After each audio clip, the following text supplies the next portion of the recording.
Ֆիզիկական եւ հոգեկան առողջության հիմքում բժշկական գրագիտությունն է։ Ես առողջ եմ, երբ տեղեկացված եմ։ Ողջույն բոլոր նրանց, ովքեր հենց նոր են միացել մեզ, հանրայինի ուղիղ եթերում ենք, ես առողջ եմ հաղորդման շրջանակում, առաջիկա 30 րոպեներին ձեզ համար կաշխատի Լուսի Քոչարյանը, նշեմ այն բոլոր տարբերակները, որով կարող եք մեզ միանալ, դրանք են armradio.am կայքի on-line ռեժիմը, live stream-ի տարբերակը, կարող եք եւ լսել եւ դիտել մեզ, տեսագրություն, ձայնագրությունները փնտրեք այս նույն կայքում, ես առողջ եմ բաժնում, եթե բաց եք թողնում ուղիղ եթերը, հնարավորություն կա այսպես լրացնելու եւ իհարկե հրավիրում եմ Facebook-յան հարթակ Հայատար գրված Հայաստանի հանրային ռադիո Facebook-յան էջ, որտեղ մենք տեսանելի ենք live stream-ի տարբերակով, ընդ որում ինչպես միշտ մեկնաբանություններում կարող եք հարցեր դիտարկումներ թողնել, այսօրվա հյուրին կուղեմ դրանցից ամենահետաքրքիրները, իսկ մենք այսօր զրուցելու ենք Սոմնուս նյարդաբանական կլինիկայի բժիշկ նյարդաբան Լիլիթ Աթաբեկյանի հետ, ողջույն բժիշկ։ Ողջույն, շնորհակալ եմ շատ հրավերի համար։ Մենք էլ ենք շնորհակալ, որովհետև թեման պահանջված էր, ինչպես եթերից առաջ նշեցի, դեմքի ցավեր, տարբեր բնույթի, տարբեր տևողության, ուժգնության հատվածներում եւ դիմային նյարդի բորբոքում, ինչպես նաեւ իր հետևանքներով եւ շատ վատ գանգատներով, ինչպես նշում են լսարանից, ամեն դեպքում ես հասկացա, որ այս թեման շատ պահանջված է եւ կարիք կա բացատրելու, լուսաբանելու եւ իհարկե հուշելու, ինչ կարող են մարդիկ անել, ինչպես խուսափել դրանից կամ եթե արդեն կա այդ խնդիրը, ինչպես պետք է լուծել, ինչ են առաջարկում նյարդաբանները։ Երևի թե սկսենք տեսակներից, թե ձեր պրակտիկան ինչ է հուշում ամենատարածված բնույթի դիմային ցավերը, որոնք են, որ հատվածներում են, ինչ որ խմբավորում կա թե ոչ։ Սովորաբար դեմքի ցավի մասին խոսելիս հիմնականում ամենատարածվածներից եթե խոսենք դա տրիգեմինալ նևրալգիան է։ Ընդհանրապես նևրալգիա տերմինը մենք բնութագրում ենք այսպես, որ դա նյարդից առաջացող նյարդի վնասման դրդման հետևանքով առաջացող ցավն է։ Այն բնութագրվում է կրկնվող, հանկարծակի սկսվող, հանկարծակի ավարտվող, պարոքսիզմալ, այսինքն բնույթ ունեցող, սուր, ծակող տիպի ցավերով, էլեկտրական տենց հոսանքի պես, այսպես ասած, խփող ցավերով, որը որ ընթանում է բնականաբար նյարդի նյարդավորման տարածքով, դեմքի շրջանում։ Առաջացման պատճառները կարող են տարբեր լինել, հիմնական կլասիկ դասական տիպը տրիգեմինալ նևրալգիայի առաջացման դա նեյրովասկուլյար կոնֆլիկտն է, երբ որ այսինքն մենք ունենում ենք նյարդի ընթացքի կամ նյարդի արմատի սեղմում անոթով եւ իհարկե կարող են լինել նաեւ երկրորդային պատճառներ դրա առաջացման այլ հիվանդությունների հետևանքով, օրինակ ինֆեկցիաների հետևանքով, նեյրոինֆեկցիաների, աուտոիմուն հիվանդությունների հետևանքով, որոշակի նորագոյացությունների, գլխուեղի նորագոյացությունների հետևանքով, որոնք որ բերում են նյարդի սեղման, կոմպրեսիայի եւ կա նաեւ մեկ այլ տեսակ, որը որ անվանում ենք իդիոպաթիկ առանց պատճառի, այսինքն հստակ պատճառը հայտնի չէ, թե ինչից է առաջացել։ Բայց այն է, թե մենք չգիտենք ինչի հետևանք է, թե սրանք տարբերելն էլ հնարավոր չէ։ Ոչ, այն առաջնային մենք չգիտենք, թե ինչի հետևանք է, իդիոպաթիկը հենց դա է նշանակում, որ պատճառը պարզաբանված չէ, այսինքն երբ որ հետազոտել ենք մարդուն, բնականաբար ու չենք գտել ինչ որ պատճառներ, որոնք որ կարող են հանդիսանալ նևրալգիայի առաջնային պատճառ։ Մի այսպիսի հարց, արդյոք դիմային ցավերը միշտ նյարդաբանական են եւ միշտ նյարդաբանն է զբաղվում այս ցավերով, թե սա էլ պետք է դեռ պարզել, ինչ որ ախտորոշիչ եզրակացության գալ, տարբերակիչ ախտորոշիչ։ Բնականաբար ախտորոշիչ եզրակացությունը տարբերակումը միշտ անհրաժեշտ է լինում բոլոր հիվանդությունների ժամանակ, ոչ միայն դիմային ցավերի, բայց հիմնականում դիմային ցավերով այո զբաղվում են նյարդաբանները եւ իհարկե արդեն կախված թե ինչի հետևանքով է այն առաջացել։ Եթե հենց մենք խոսում ենք դիմային հենց ցավի բուժման մասին, դրանով զբաղվում է նյարդաբանը, բայց եթե օրինակ ինքը առաջացել է ինչ-որ այլ հիվանդությունների հետևանքով, բնականաբար պետք է զբաղվել առաջնային, այսպես ասած, հիվանդության բուժմամբ, հետո նոր արդեն ցավային սինդրոմի կոռեկցիա։ Հիմա շատ տարածված են վիրուսները,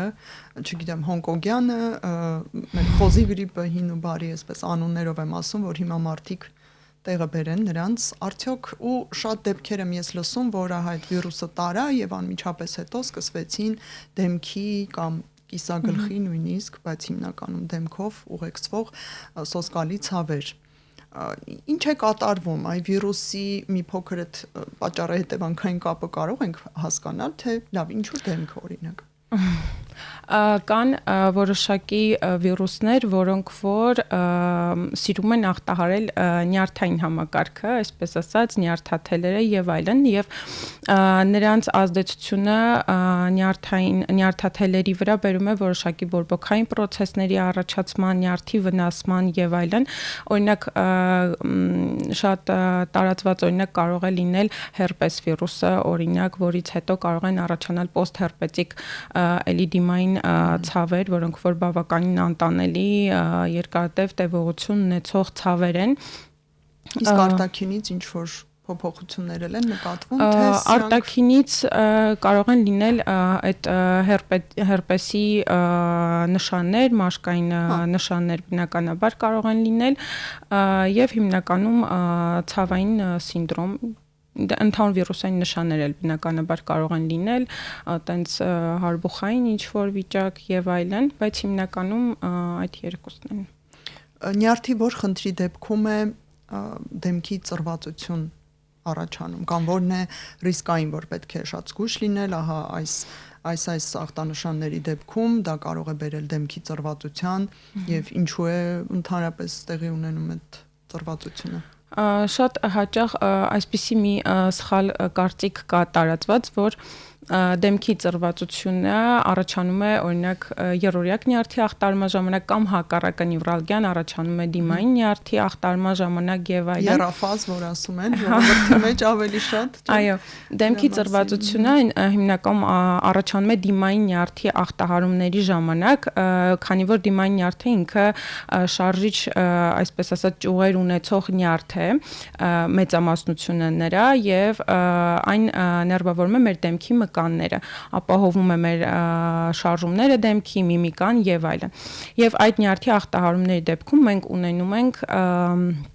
մկանների պարես, կոչվում է դիմային նյարդի պարես են անվանում, այսինքն դա նշանակում է, որ մկանները լավ չեն աշխատում, թույլ են, երբ որ դուք այդ մարդուն դեմքին, այսպես ասած, նայեք, կտեսնեք, որ դեմքի օրինակ ճակատի մկանները լավ չի կնճռոտում կամ չի կնճռոտում կարծես, աչքը չի փակվում,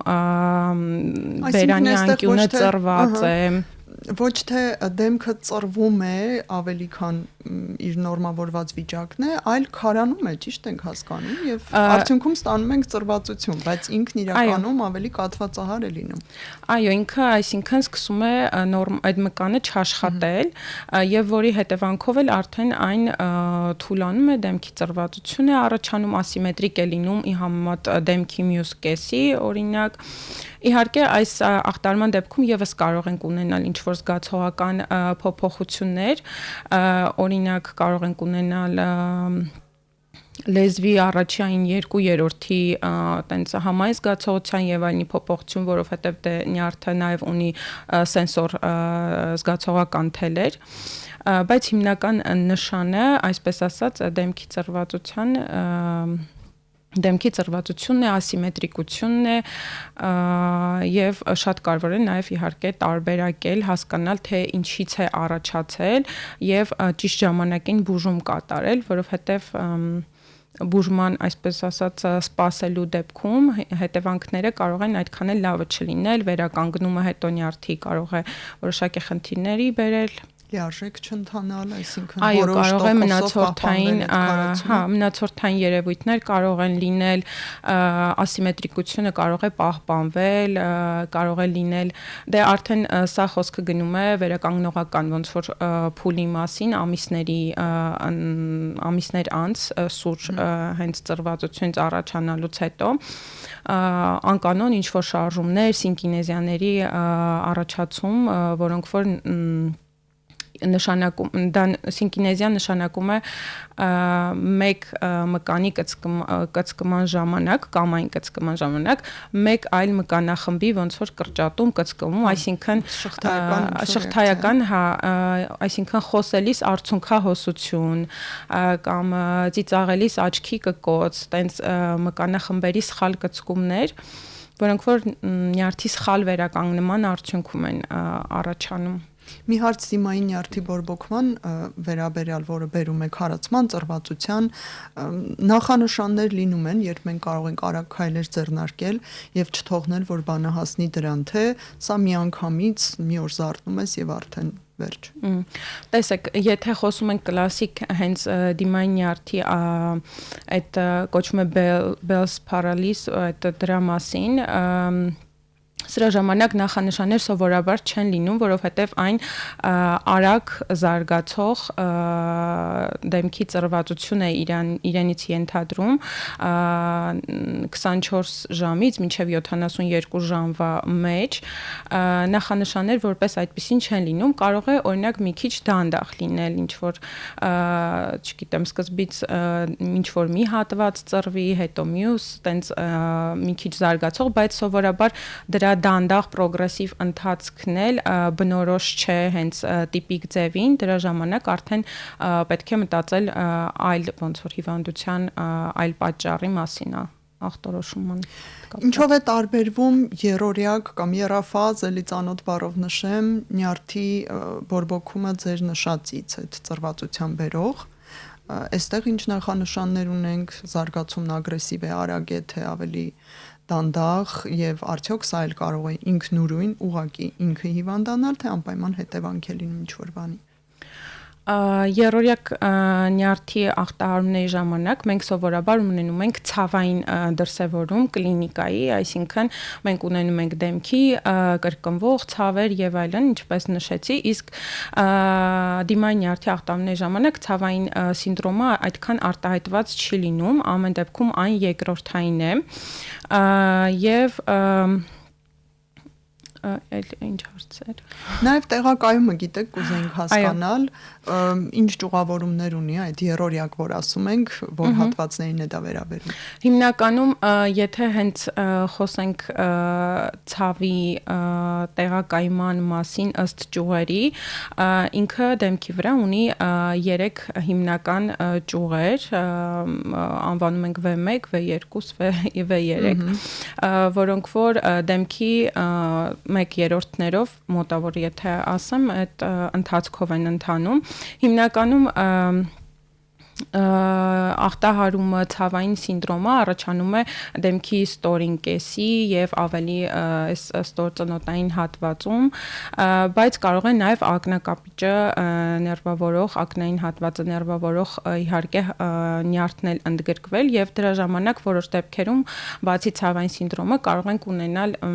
թեթև ինչ որ վեգետատիվ նշաններ, օրինակ արցունքահոսություն, այդ հատվածում ինչ որ կարմրություն եւ այլն, շատ թեթև արտահայտված որոշ դեպքերում կարելի է դա օրինակ շփոթել միգրենի տիպի կամ այլ ատիպիկ առաջնային գլխացավերի հետ Շատ հաճախ նաև շփոթում են իմաստության ատամը ցավում կամ սեղան ատամը ցավում, առաջին հերթին գնում են ստոմատոլոգի մոտ,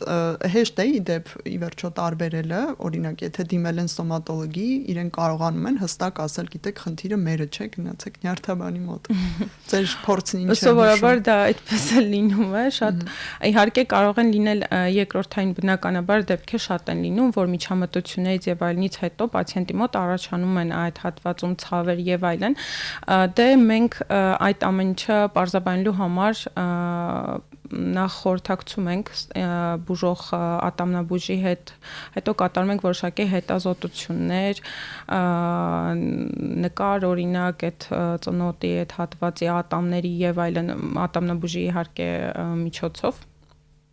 Որ գործիքներն են ձեր հիմնական գործիքները, որն է ձեր գործիքակազմը, ինչ գործիքային հետազոտությունների եք դիմում։ Հիմնական գործիքային հետազոտությունը, որ մենք անում ենք այս դեպքում, դա ոսկե ստանդարտ MRT-ն է,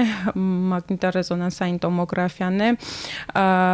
որ մենք հիմնականում կատարում ենք նախ տրիգեմինալ նևրալգիայի դեպքում եւ նաեւ դիմային նյարդի ախտանների դեպքում, ինչ որ սուր այլ փոփոխությունները բացառելու, ախտարումներ բացառելու նպատակով, օրինակ գլխուեղում բորբոքային հիվանդությունների արկայությունը բացառելու նպատակով, ուռուցքների արկայությունը բացառելու նպատակով,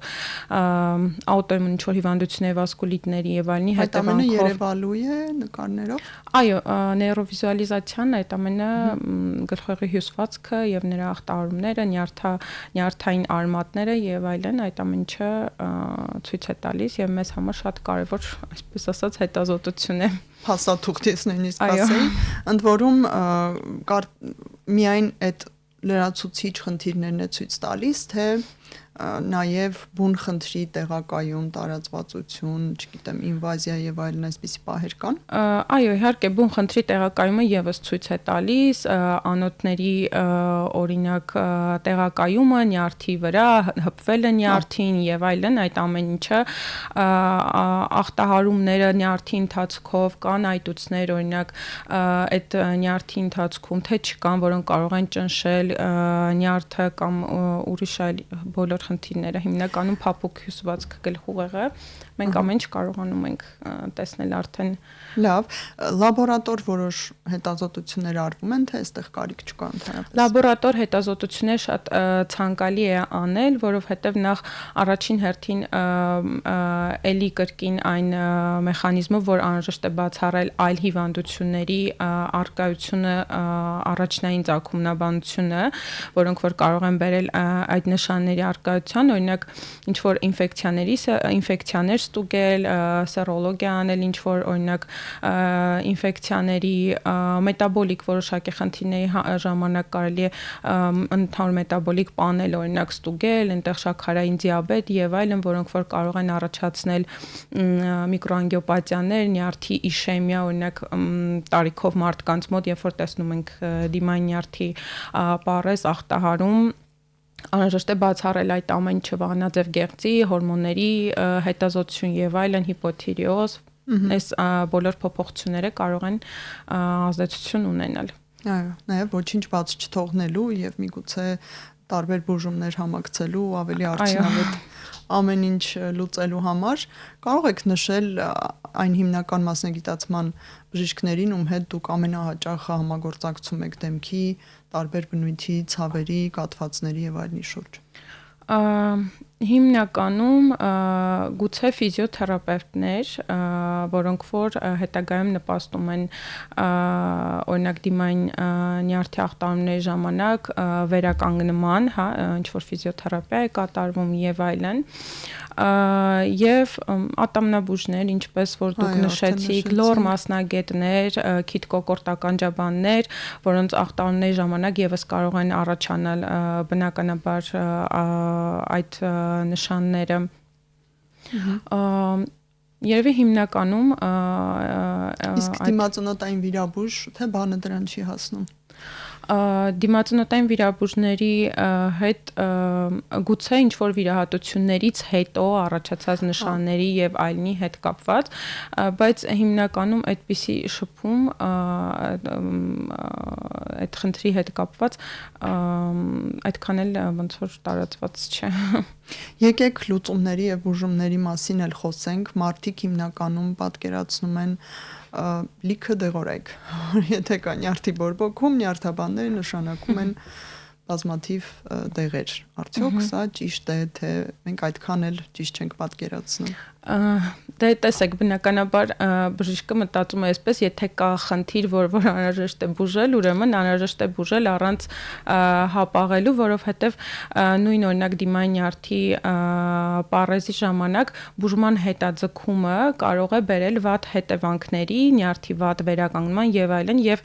հաճախ է լինում, որ մենք բախվում ենք այդ խնդրի հետ, որ բժիշկները վախենում են օրինակ ստերոիդներ նշանակել, չեն նշանակում վաղ փուլերում, այդպես լինում են այդպիսի դեպքեր։ Հիմնականում բուժումը պետք է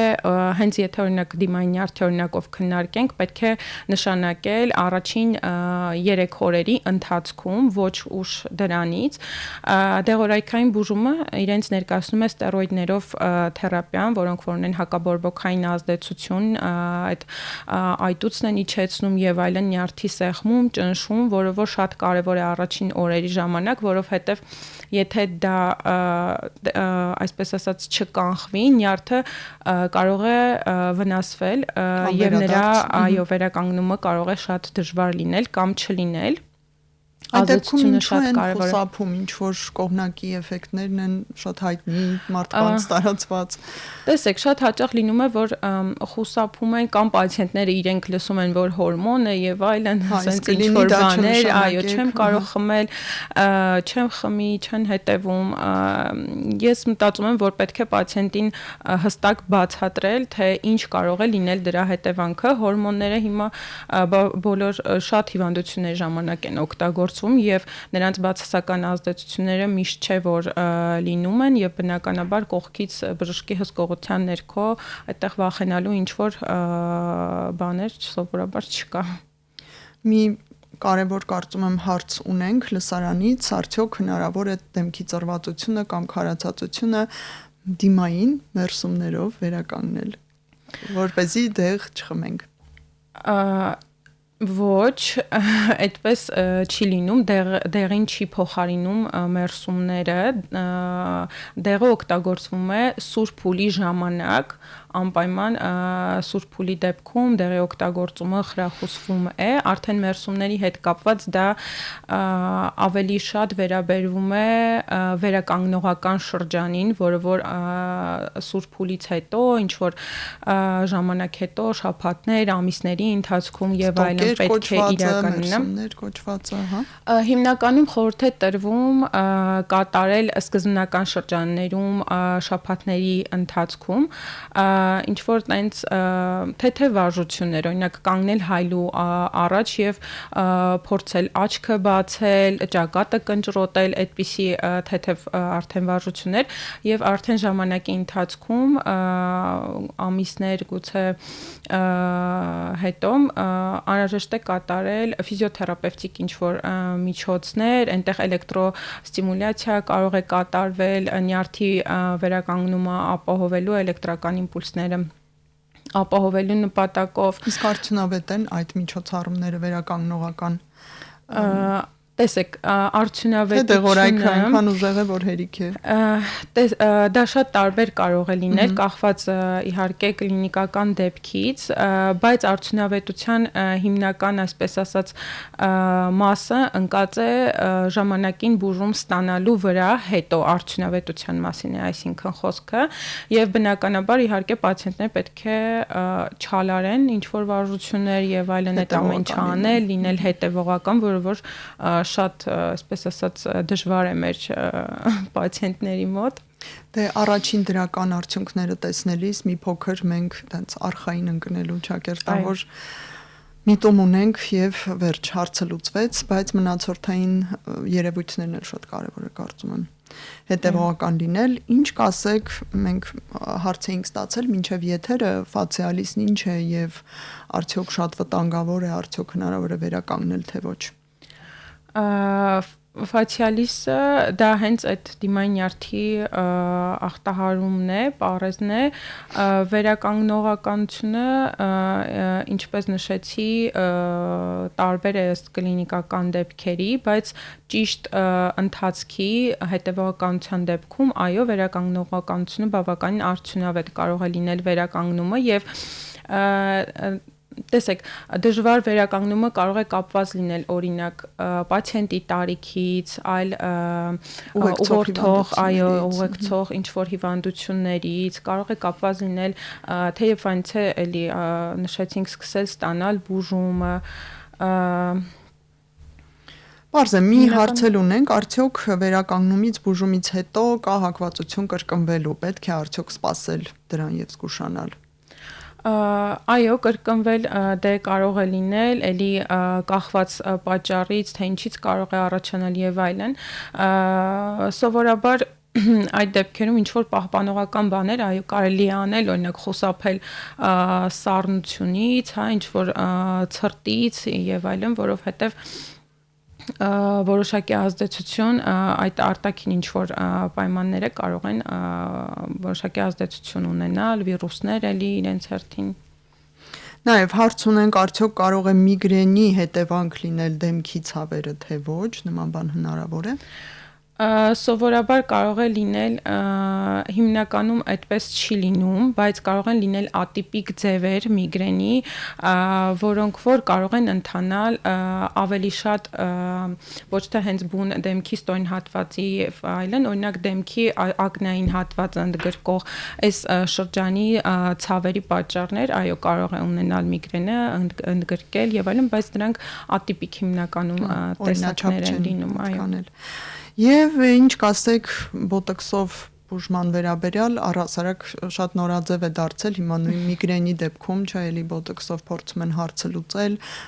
ճակատի ցավերի դեպքում, իսկ երբ է ցուցված առհասարակ ինչու է արդյունավետ։ Օրինակ դիմային նյարդի ախտահարումների ժամանակ որպես վերականգնողական էլի ինչ որ շրջանում, երբ որ տեսնում ենք, որ առաջանում են կայուն մնացորդային դեմքի օրինակ այդ կանոն շարժումները, որոնք որ ասեցին սինկինեզիաներ եւ այլն, որոնք որ չեն ենթարկվում ուրիշ ինչ-որ ֆիզիոթերապևտի եւ այլ միջոցների, բոտուլինում տոքսինը ինքը կիրառելի է եւ բավականին արդյունավետ է, ինքը աշխատում է այն մեխանիզմով, որ արգելակում է նյարդամկանային սինապսում այդ մկանի կծկման նեյրոմեդիատրի ացետիլխոլինի արտադրությունը եւ ոնց որ թուլացնում է, հա, թուլացնում է, ավելի շատ մոդուլացնում, կարգավորում է ավելորդ մկանային կծկումների առաջացումը, կանխարգելով այդ ավելորդ մկանային կծկումները, հանգստացնում է մկանները եւ իհարկե ինքը իր ազդեցությունը ժամանակային պետք է կրկնել 6 ամիս չէ տարբեր է լինում, հա, սովորաբար 3-ից 6 ամիս կախված արդեն